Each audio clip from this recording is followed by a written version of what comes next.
Welcome to All Things Moore County, Moore County's weekly radio show, highlighting the many facets of the Sandhills. That includes real estate, lifestyles, community, and neighborhood. And now, from 4 Properties, here's your host, Bill Sahadi.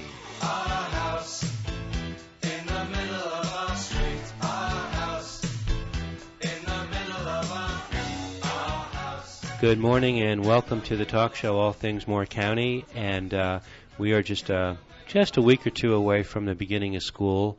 And in Moore County, that's when all the families who are, moving from here to there get settled. Kids get back into school, regardless of what type of program they're in.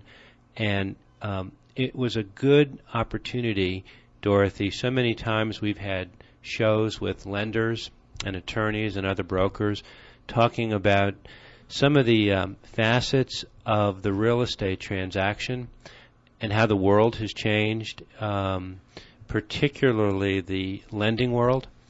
And we had the fortune this year, starting way back in the spring, to work with some friends of mine, Matt and Amy Smith, who have come in to join us today, and to talk about their 2 transactions. They sold their home, and they have purchased another property in Moore County and have made that transition. But their 2 transactions were sort of like a microcosm of so many of the things that can go right, and sometimes some of the things that can go awry, and sometimes things that are out of the buyer's or the seller's control, the way the system is set up. So first of all, I want to, Matt and Amy, good morning, and thanks for coming in to share your experiences. Amy, you said a couple of times that there's so many things that happened in these 2 transactions that would be so good for other people who were in the same position to know about. Yes. And you handled some of those situations, and we're not saying they were good, but that they required some grace. Yes. So where'd you find it? Where'd you find the grace? Well, the patience. Yeah, you know, in life things happen, right. And I think we don't have control over the things that happen to us, mm-hmm. but we can control what happens in us. And so I just choose to not react or respond mm-hmm. In a negative way, and a lot of prayer. Yeah, that's the main thing, is a lot of prayer, yeah. And just choosing not to let it get me riled up or anxious. Sometimes, as much as we try to keep the process stress-free, there are surprises. There are situations that come up that can produce a little bit of stress. But how you handled it from the get-go, from the sale of your home to the purchase of your new home, was very admirable. Well, thank you. Yeah. And Matt, you showed a different type of grace in terms of a willingness to do what you needed to do to create a situation where you could create increased odds for good things to happen. And some of those involved writing a few extra checks you hadn't planned on. That's right, yeah. It did take a little bit of work to get the house to where we were happy with it, where we thought a buyer would be happy with it. And it involved some painting, some wood repairs, some driveway work, and some other things. But we really liked it once we were done and felt like it was something that the buyers were going to enjoy. And as you said, it helped promote the house and help support. We go back, is it to March when we first got together? February, March? I think it was in March, but it's hard to... Yeah. So much has happened since then, it's hard to remember. So let's talk about, in chronological order, the sale of your home. You bought the home how many years ago? 5 years ago. Mm-hmm. 5 years ago. And you did quite a few things to the home. Right. you made a lot of improvements to it, but Matt, by your own admission, there were certain things that you did not do. That's right. And we sat down in your living room, and we had a conversation, and we first thing we asked you guys to do was to have a pre-listing appraisal. Right. And that sort of gave us an idea of where we were. That was a good process to go through, would you say? It was. It was good for us to. It was no surprise to us that we had work to do because we had gotten complacent, I think, just living there and put things off. But it was good to quantify what we were actually looking at in terms of what we could expect to list the house for in the condition that it was in at that point. Right. And there were a list of things that we went over that, Matt, you were just starting to allude to.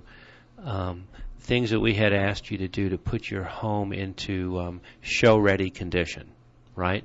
To stick it out there as if you were sticking it on either a bronze, silver, or gold Olympic stand, and to put the house out there in its very best light. And that was pretty involved. It was, yeah. We had to get some work done to get it to where it really looked good, and take care of some things we'd been meaning to do for a while, and it really looked. I think it really improved the appearance a lot, though. Once we did that. From your past experience selling homes, I don't think you were so used to having such a long to-do list, and it kind of caught you a little off guard. I mean, we went through a lot of stuff, and you were biting your tongue, but you were being a gentleman. It was a little bit of a wake-up call how much we needed to do to the house to make it to where it would look presentable to show on the market. And I tend to underestimate things, and this was not an exception. I thought, well, it'll only take a little bit to get it ready, but it was a little more than that. You did quite a bit. Yeah, we interior and exterior painting, landscaping, driveway, refinishing some wood floors. Tell me about the driveway. What did you do to the driveway? Well, it was a gravel driveway, but it had deteriorated some and had a pretty big pothole that, I think we lost one of our smaller cars in that pothole when it rained, and so we got a grader to come out, and he had to scrape the thing and get a crown to it so it would drain properly, and then put a new layer of gravel down, and and then roll it, and all that cost money, but it ended up looking better, and not having the car make a big bump when they drive in the driveway probably made a good impression on the. It looked like the driveway to the Taj Mahal by the time it was finished. It was just beautiful, and we so many things that we did, we asked ourselves, why didn't we do this before? We should have done this when we could enjoy it. Mm-hmm. Yeah. Yep. When you were buying and selling homes in 2004 or 5, or most people, they didn't pay as much attention to all the fine details as we have to today, because the buyers would come in and their attitude was, you know what, we'll get the loan, we'll come in and we'll do our own improvements. And we had that long conversation about today's buyer that, they come in, they're qualified, but they don't want to spend a whole lot of money once they purchase the home. Right. It shifted to the seller. It's hard to be a seller today, harder than when you sold your Carthage property a few years ago. So we walked out of that first meeting with you, and we thought, oh boy, we really dropped the hammer. Scared them off. But what did you do? You started making phone calls immediately. I mean, you were like on your to-do list, crossing off things, and you jumped at it with an assertiveness that was impressive. We did have to start getting estimates for work right away and getting things lined up. We had to decide then and there after that meeting, are we going to do this or not? And if we're going to do it, it's going to really take an investment on our part to get out of this what we wanted to. So yeah, we got things lined up. There was a 2 or 3 week period when our house was just invaded by a multitude of people. Right. And at any hour there were 2 or 3 or 4 different kinds of businesses doing work on the house, and we jumped in too. We had to take every single storm window off that house before they could paint it. So my son and I were pretty busy doing that. There was a lot of them on a house from that period, and we had to take all those down so they could paint. And then when they were done painting, we had to wash every one of them and dry them and put them back on. And there was a process involved. And for a few weeks we didn't really own our house. It was like all these other people seemed to be living there, right. And it got pretty involved. It also extended into replacing some windows with blown seals, installing a mini split system in what was not your studio, but it was a Carolina room. It's a sunroom, Sunroom. Carolina room. And so you basically also increased the heated square footage of the home. Yes. And then on top of all of that, I kept reminding you about doing the septic inspection, and at that moment in time, you were probably ready to shoot me. Not so much. I think the reason why we were so willing to do the work was because you were honest with us.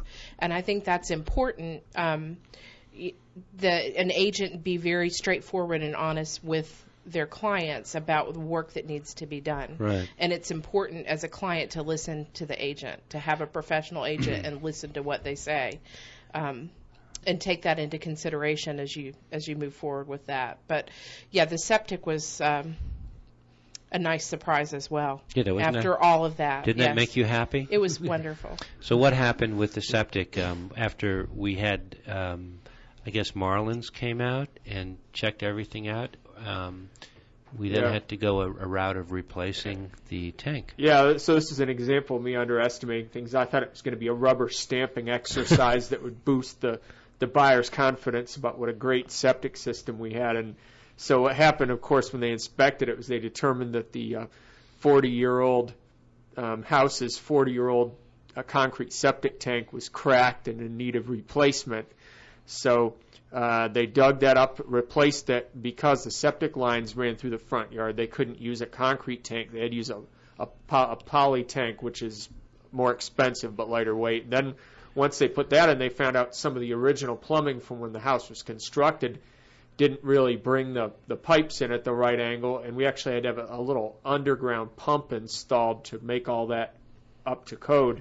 Right. And it was a little more of a can of worms than we thought it would be, but we were able to be comfortable knowing that the buyers would end up with a house that they could feel good about that septic tank, because we replaced the lines when we bought it, and then having replaced the tank and putting in the pump, there really was they could have a long trouble-free period of with that system. We felt kind of good about that. I won't lie and say I was excited about writing those checks for those things.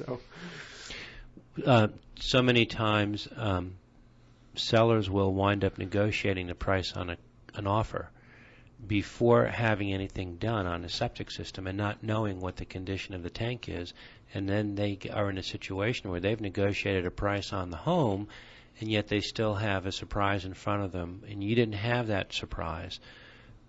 But a couple of good things came out of all the expenses and all the time, because you guys wound up getting multiple offers. Yes. Mm-hmm. That's right. And very few sellers get multiple offers. And we got them quickly. It was just a little over a month that the house was on the market. And it took us more than a month to get your house on the market. There was more time in preparation to put it on the market than the house was on the market for, which is pretty good. Right. I think we were 8 weeks. Is that what it was? 8 to 10 weeks of preparing the house, and then we were just slightly over 4 weeks before we had 2 offers. Right. So it was a pleasure to bring them both to you, because you were getting rewarded for doing all this work as a a dutiful seller will sometimes, and it worked in your favor. You had two very good offers. Both of them, interestingly enough, were VA loans, Yes. which is something we talked about prior to listing the home. I think it's something like 7 to 8 out of every 10 loans these days are either VA, USDA, FHA. They're government-backed loans. Right. And you made a very prophetic comment, Amy, on Facebook about the VA and the dance. You have to dance. Right. Can you recall what you said? I said that if you're going to sell a home in the Sandhills, the offer that you get is likely to be through a VA loan. Right. And if it's a VA loan, you have to dance to their tune. Right. Right. And that means a lot of patience too, a lot more regulation than what we were used to a couple of years ago. So one of the nice things that came out of the multiple offer situation was we looked at both offers, and one of the offers came in with a personalized letter directly from the buyer through the buyer agent. I'd like to anonymously read it to you because I think it really hits home. Right. Matt and Amy, thank you for allowing us to view your home on such short notice and carefully considering our offer. We have been searching for a place to call home for quite some time now. It wasn't until yesterday that we walked into a house and immediately felt at home, walked into your house. It is warm, inviting, and you can feel the love throughout. We can see ourselves raising our children here and finally setting down roots. We hope our final offer will be pleasing and pray that we will be able to call this our home soon. Thank you again, and God bless. How did you feel when you read that? It was important to us. We see that there are other people on the other end of the transaction, and we were pleased that they felt the love and the warmth that we had invested in the home, raising our children there for the past 5 years. And we're excited about a young couple coming in with young children and being able to enjoy that there as well. We appreciated them putting that heartfelt sentiment into that note. We're going to come back in the second set. We're going to wrap up some of the points about the sale of this home before we move into the next transaction in front of you, because there were some happy stories at the end of this. We're talking with Matt and Amy Smith, and we're relaying some stories about a couple of back-to-back transactions that just occurred this year that really do talk a lot about the real estate market, the requirements of buyers and sellers, and what to expect for those who are in the market or those who are expecting to sell their home. This is All Things Moore County. There'll be days like this, there'll be days like this, Mama said. Mama said, Mama said. Mama said there'll be days like this, there'll be days like this, my mama said.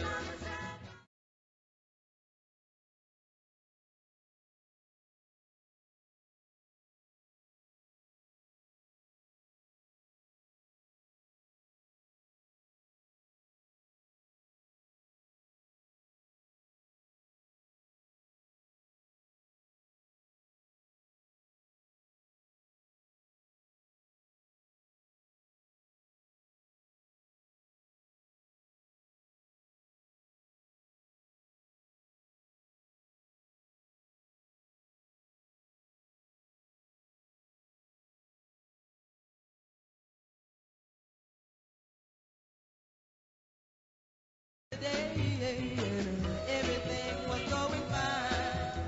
I met a little boy named Billy Joe, and then almost lost my mind. Welcome back to the second set of All Things Moore County with our guests, Matt and Amy Smith, talking about the sale and of their home and the purchase of a home, and what the real estate market holds in store for people today compared to maybe 5 or 7 years ago.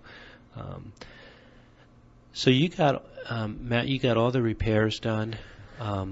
There were some surprises, and none of it was good news. It just kept coming back like one more thing, one more thing. There was the termite inspection.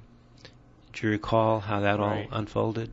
Right. So that they found some old termite activity that was not currently active, but I think we ended up getting a treatment and getting that program in place, and that was, but that was something we didn't expect. The crawl space itself had the plastic covering the ground was vapor barrier was old and deteriorated, and they had to be replaced. So some of the insulation that had fallen down had to be fixed, replaced with new pieces.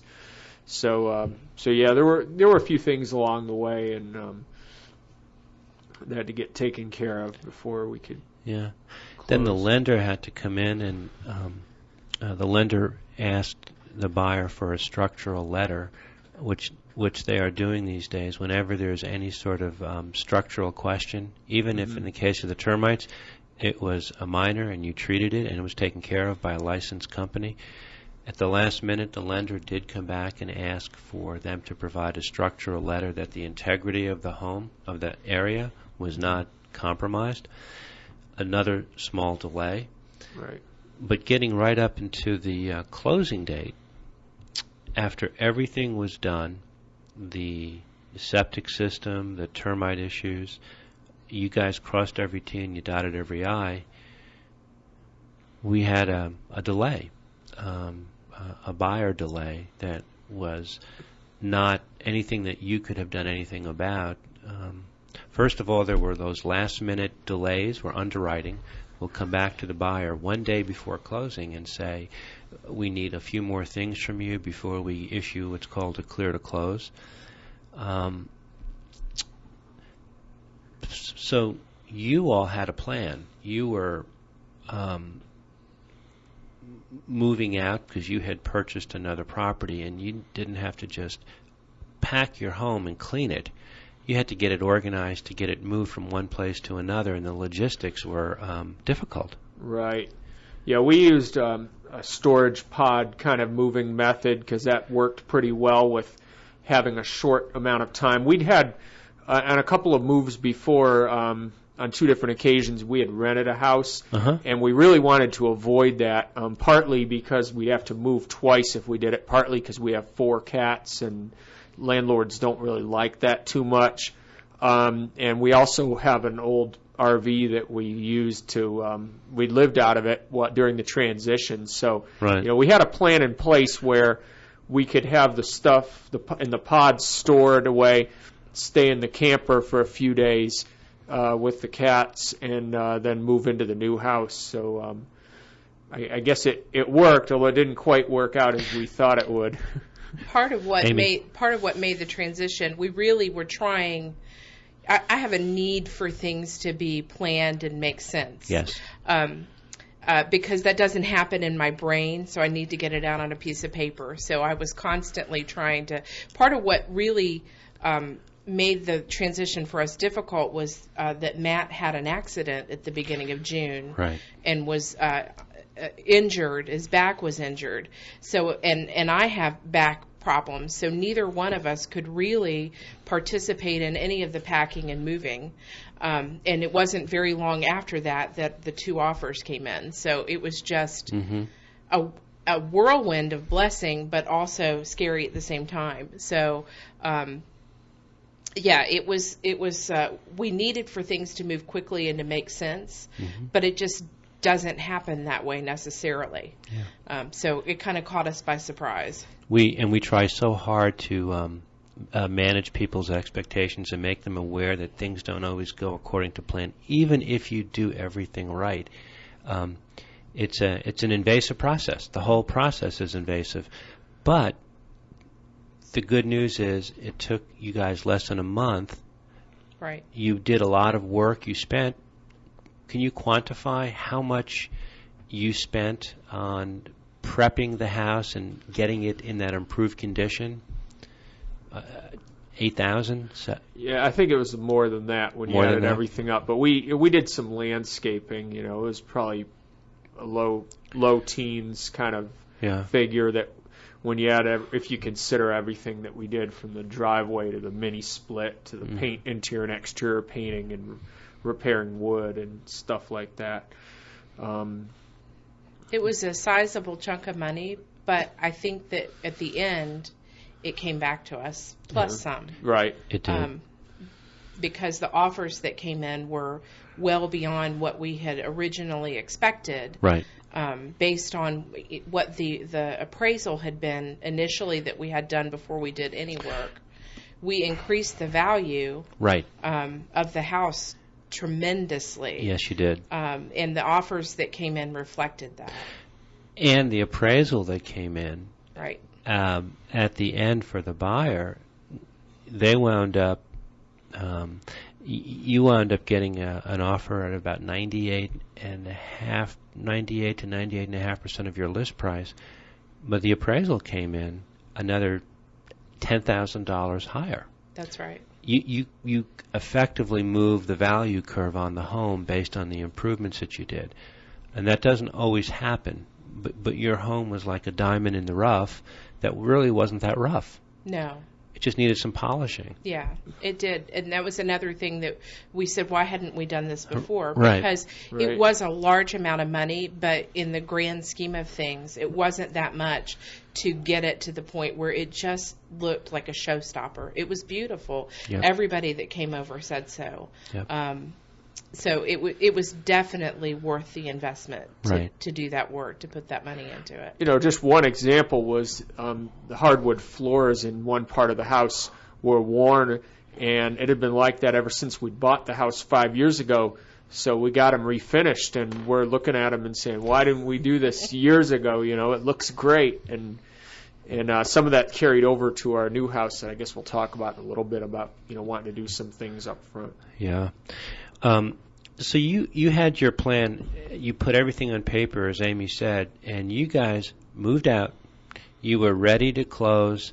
You were ready for the buyer walkthrough, and the closing was scheduled for a Monday. So you moved out the weekend before. That's right. Yeah, the Thursday before we were out of the house. Yeah.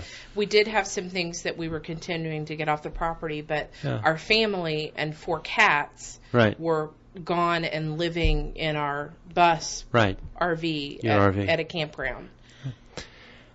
You wound up staying in that RV for a little bit more than you had, a few more days than you had planned. A few, yeah. 10 days. 10 days. So this is where the lending world has come in and impacted us, and it's something that people need to know. Lenders made some last-minute requests of the buyer. We have no control over that.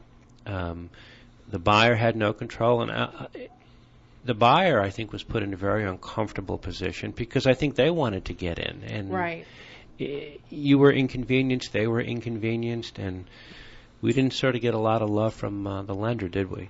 No, the lender doesn't care about your schedule. Mm-hmm. The lender is in it for the lender, and they're not concerned with the buyer or the seller and trying to hurry things along to make it easier for anybody. They just need to hit their points and make sure that and I understand that it's business, but you just have to be prepared for that. It's not going to go the way that you think it's going to go.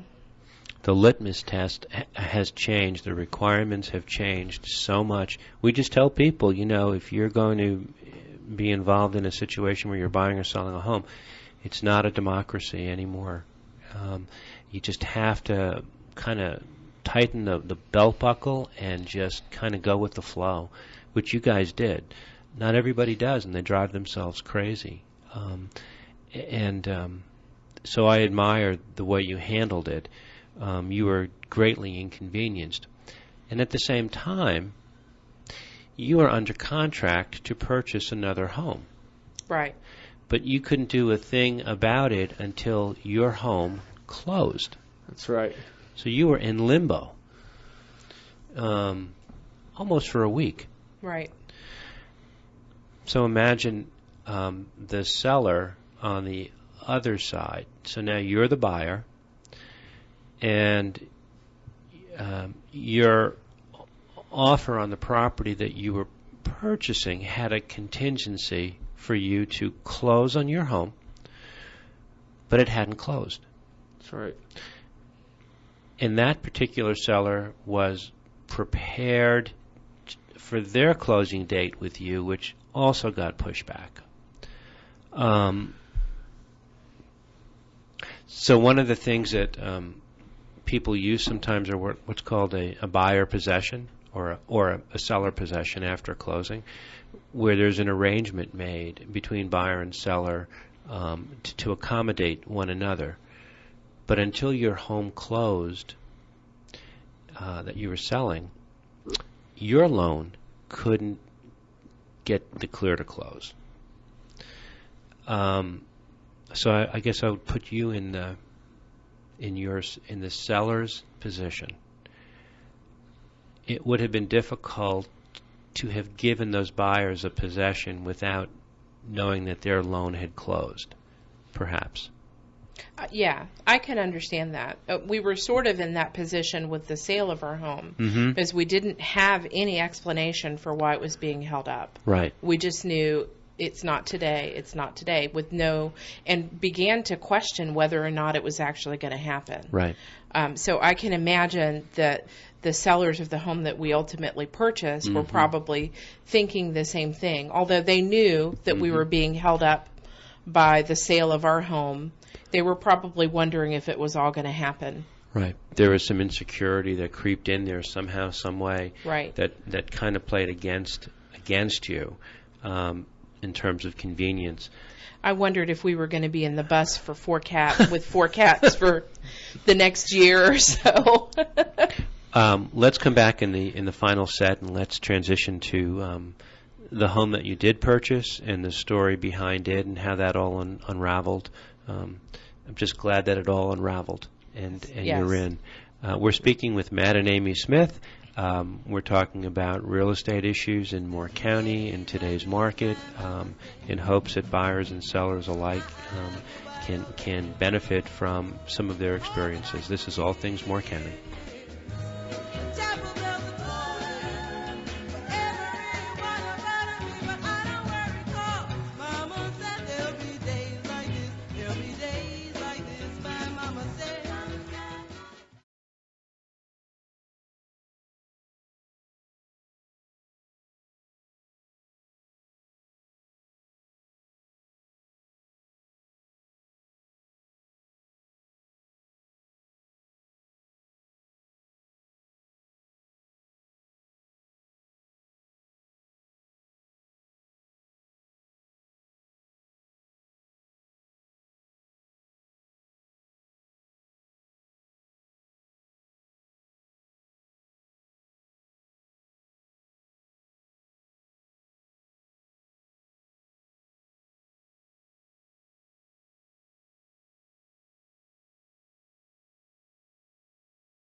Welcome back to our final segment, or maybe our soap opera or our drama about the sale and purchase of the Smiths here in Moore County.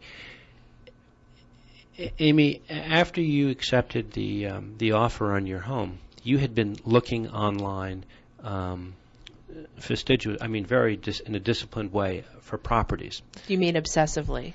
Obsessively. You were looking hard. You pretty much knew every property. And tell me what you were looking for. We were looking for a home on acreage with a lot of privacy. We wanted to be out in the country, and we wanted something that was secluded and private, a place for the kids to run and play and get them outside and away from the screens. Right.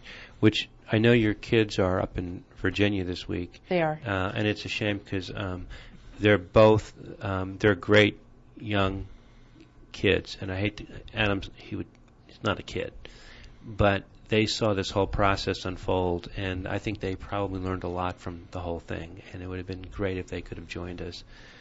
But we were having a hard time finding what would fit for you. Either the condition of the property wasn't good, the location wasn't right, nothing was perfect, nothing was until we stumbled upon a property in Pine Bluff. Right.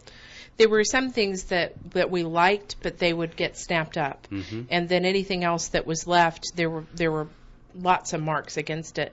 And initially when we looked at the place that we bought, there were some reasons that we thought it wouldn't be the best choice for us, but we kept coming back to it. Right. And you, we were able to, you once asked me the question, when do we start looking in earnest? You know, and it really was at the time that you were accepting your offer on your home. Then we really had to dial it up a little bit. Right. So you did everything right. You timed it right. You made your offer. We went back and forth. We negotiated. We had, just like there was a great agent on the sale of your home, there was also a great agent representing the seller on the purchase of your new home. Right. We were very fortunate in that regard. And yet the complication with the sale of your home caused more complications with the purchase of the home that you finally closed on about a week or so ago. Right. Again, lender issues, and you couldn't get possession. You were homeless. No. Essentially. No? We couldn't get possession. Right. It was. We did everything. They actually offered us a possession, and we did everything that they asked us to do to make that happen. But then in the end, they rescinded the offer.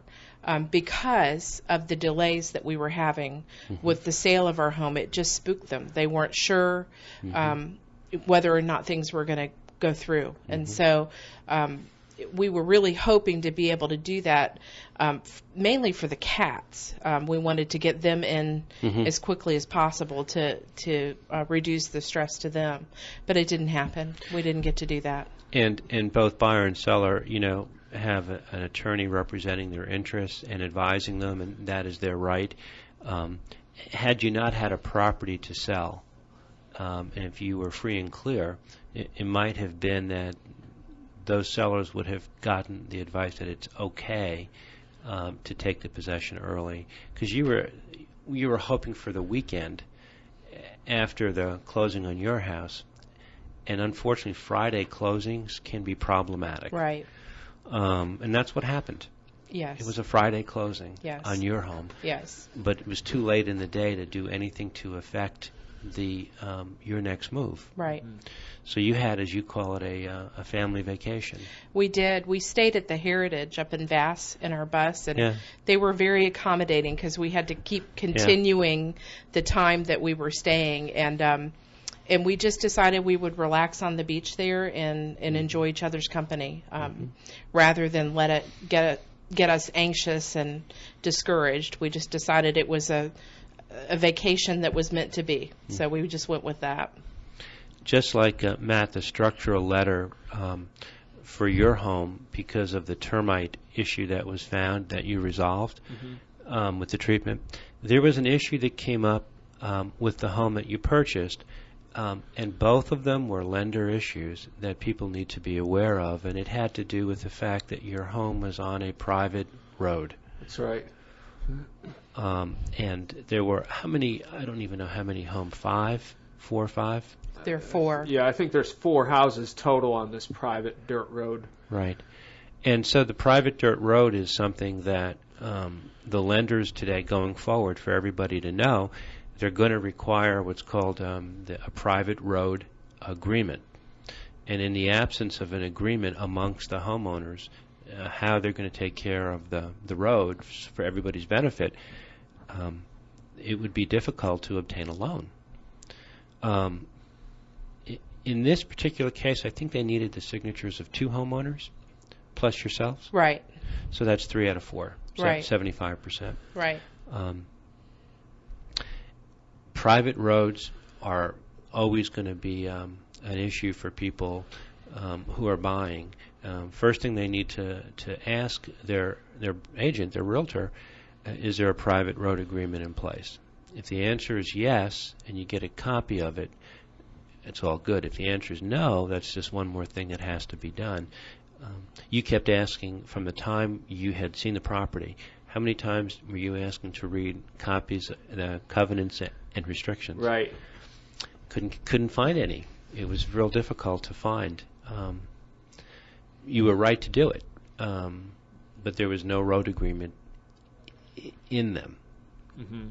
Yeah, I think there was just a covenant portion in the deed that specified the size of dwellings and things like that. But you're right, nothing about the road. Right. So I mean, this was an education. It was an experience. It was. I think that the people that live there are like us. They want privacy and they want seclusion. Mm-hmm. And so the idea of doing anything to improve the road sort of goes against the grain for them. Mm-hmm. And we certainly don't have any designs to do that. But the lender required that we have that document. I guess, if I understand it correctly, it's because it protects their investment. That's right. Because if the road is allowed to deteriorate, then the properties on the road lose value. Right. And the lender is actually making an investment there that Exactly. they don't want to lose money on.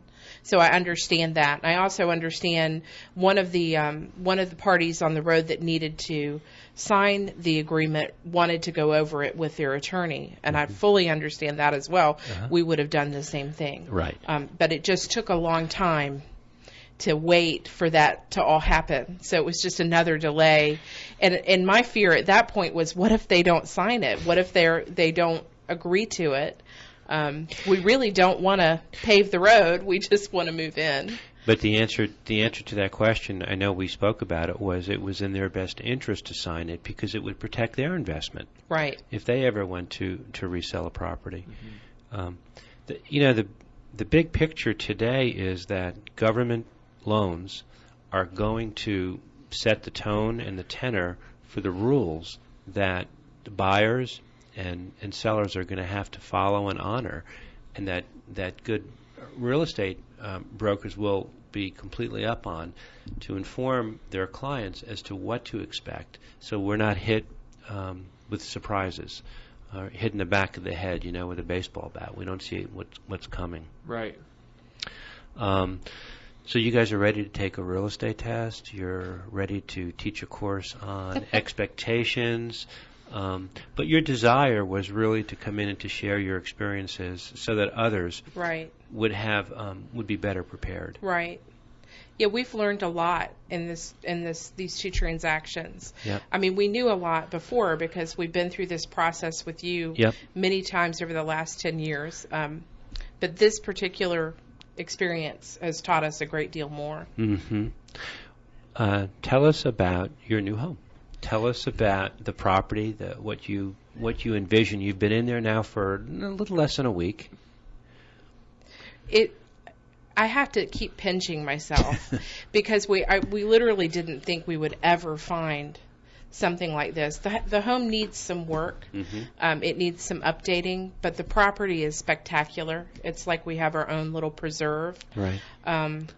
It just, this morning I woke up early and went outside and sat on the back deck, and I had to yell for Matt and say, Matt, you have to come listen to this. Mm-hmm. It's a bullfrog chorus going on in our backyard. Mm-hmm. So it's exactly what we were looking for, that peace, being out where it's quiet.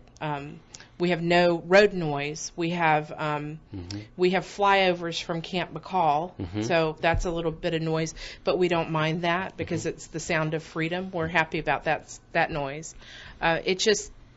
It's amazing. It's amazing to me. I feel like we've been rewarded for the hard work that we put in.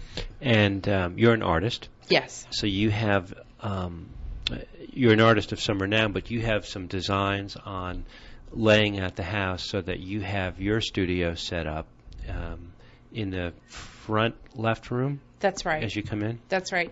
Yeah, that was very important as we were looking for a home, that it have a space for a studio for me. And right. There's actually a room there that's supposed to be the dining room. It's a little small for that, but mm-hmm. it closes off from the rest of the house, and I'll be able to use that for a studio mm-hmm. With a nice window looking out into the front yard, good mm-hmm. light. It'll be perfect.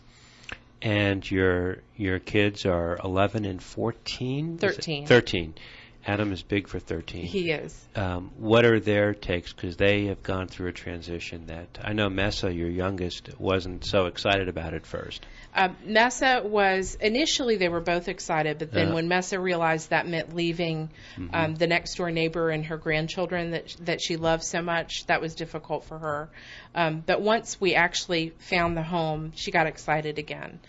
She loves the pond, she loves the property. And Adam is very excited about the possibilities of a go-kart. He wants to be able to have a go-kart that he can drive around out there. So, yeah, I think they're both excited.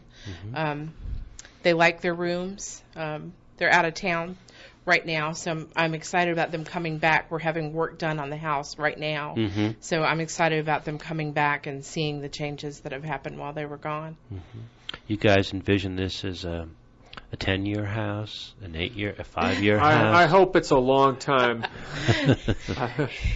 Every time we move, we tend to decide we want to move every 3 years. I guess we're nomadic.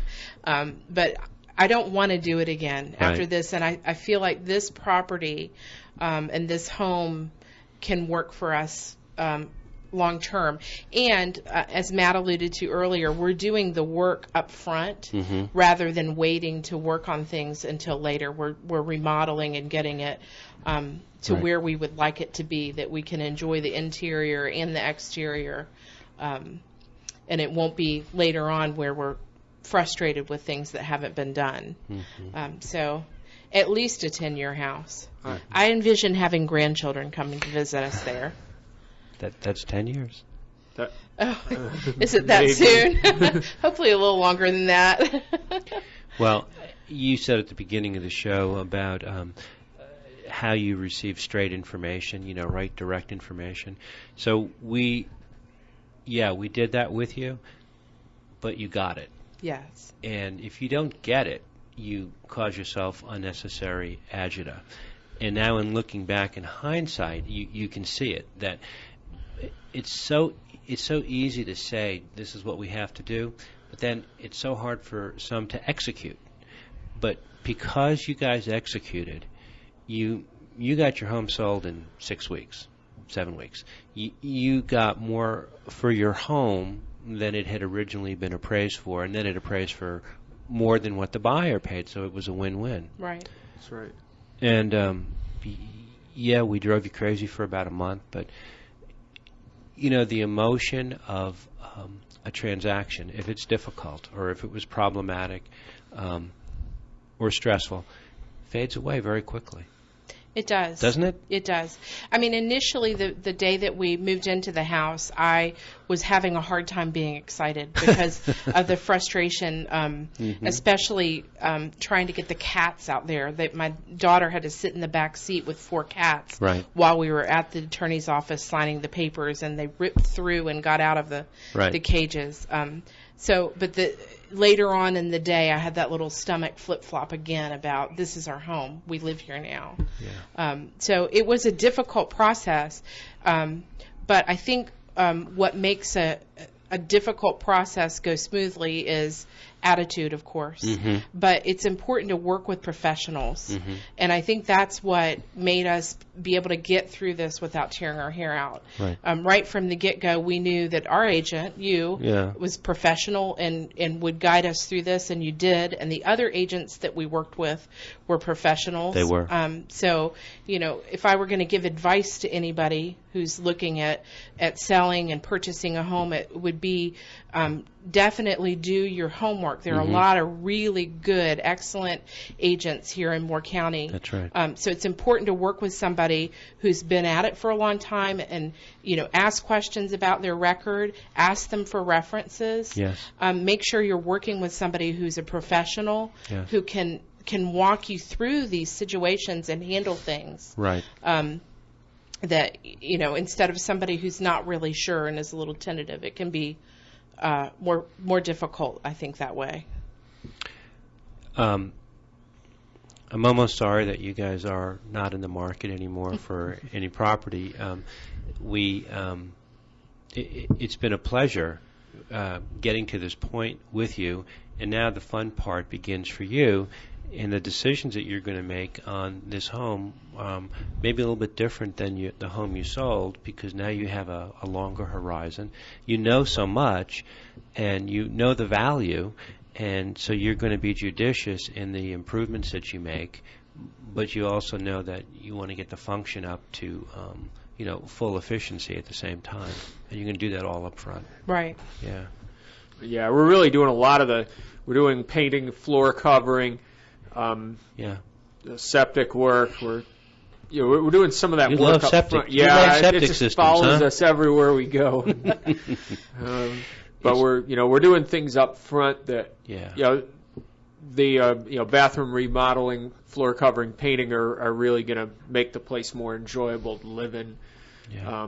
We want to do that stuff up front this time. It's been a pleasure having you both to come on and to share, because I think it's important for a lot of people to hear, and it helps drive home some of the information that we try to share with people all the time. Can't thank you both enough, and for all the buyers and sellers out there, listen to your broker, and as Amy said, lean on them, ask questions. Don't be caught with a deer in the headlights look and surprises, because they don't make life easy. If you do things right, you can move from here to there, and that's what's so gratifying about just having this conversation. That's right. Matt and Amy, thanks for coming and joining us. Thank you, Bill. Thanks for having us. Yeah, and when I say we'll see you down the road, and that means in a couple of weeks, hopefully. Everybody, this is All Things Moore County. Have a great week. Thanks for listening.